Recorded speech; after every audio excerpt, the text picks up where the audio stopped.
My name is Jewel Singletary. I'm the founding owner of Gratitude Griot, LLC.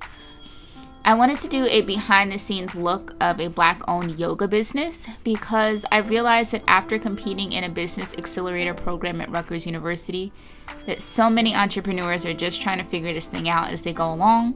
So I wanted to share some tips and tricks and things that I've learned along the way.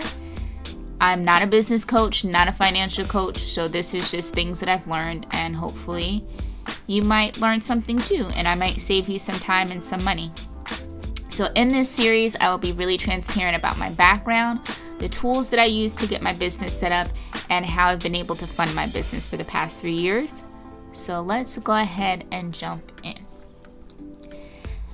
Starting with my background, I have a business degree from the Fashion Institute of Technology. It's an associate's degree. I also have a bachelor's in Spanish from Rutgers University, but that didn't really mean much. The associates from FIT is what got my foot in the door in the fashion industry. So I worked for 12 years in the corporate fashion industry as an analyst and a business planner.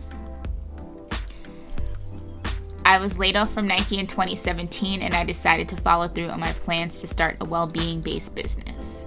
At that point, I had been practicing yoga for 10 years, but I chose to get certified so that I could expand my knowledge and be sure that I was protecting my students. And then either downward facing dog for a few breaths or child's pose.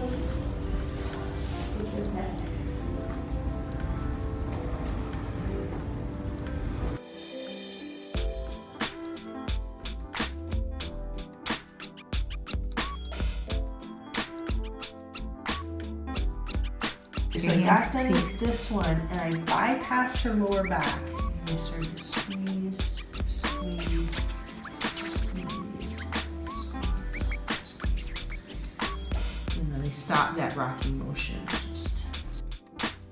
Tomorrow's topic, we're touching on tools. Thanks for watching.